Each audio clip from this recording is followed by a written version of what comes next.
കായംകുളം കൃഷ്ണപുരം ഗ്രാമപഞ്ചായത്തിലെ ദേശത്തിനകം 1-ാം വാർഡിൽ ഗ്രാമപഞ്ചായത്ത് അംഗം ശ്രീദേവി ഓമനക്കുട്ടന്റെ നേതൃത്വത്തിൽ മെറിറ്റ് അവാർഡ് വിതരണവും പഠനോപകരണ വിതരണവും സംഘടിപ്പിച്ചു. ഗ്രാമപഞ്ചായത്ത് പ്രസിഡന്റ് ജെസ്സി കോശി ഉദ്ഘാടനം നിർവഹിച്ചു. നമ്മുടെ ഈ ലോകത്ത് നമുക്ക് ഡോക്ടർ, എഞ്ചിനീയർ, അധ്യാപകര്, പല മേഖലകളിൽ വർക്ക് ചെയ്യുന്നവർ നമ്മുടെ ഈ സമൂഹത്തിന് ആവശ്യമാണ്.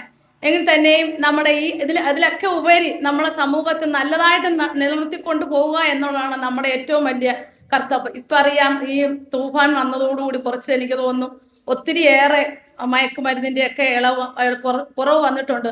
നമ്മുടെ പുതിയ തലമുറയെ കാർന്നു തിന്നുന്ന ഒന്നാണ് നമ്മുടെ മയക്കുമരുന്ന്. ആ കാര്യങ്ങളിൽ നിന്നൊക്കെ നമ്മുടെ കുഞ്ഞുങ്ങൾ ഒത്തിരി മാറിയിട്ടുണ്ട്.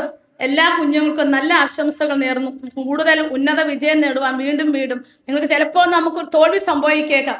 തോൽവി വിജയത്തിന്റെ മുന്നോടിയാണ്. വിജയം സുനിശ്ചിതമാണ്. ബ്ലോക്ക് പഞ്ചായത്ത് അംഗം ശ്രീഹരി കോട്ടിലേത്ത് വിജയികളായ വിദ്യാർത്ഥികളെ അനുമോദിച്ചു. 2-ാം വാർഡ് അംഗം ഐ റഫീഖ് കായിക താരങ്ങളെ അനുമോദിച്ചു. ചടങ്ങിൽ വി ഓമനക്കുട്ടൻ സ്വാഗതവും കൊച്ചുകുട്ടൻ നന്ദിയും രേഖപ്പെടുത്തി. News bureau, Kayamkulam.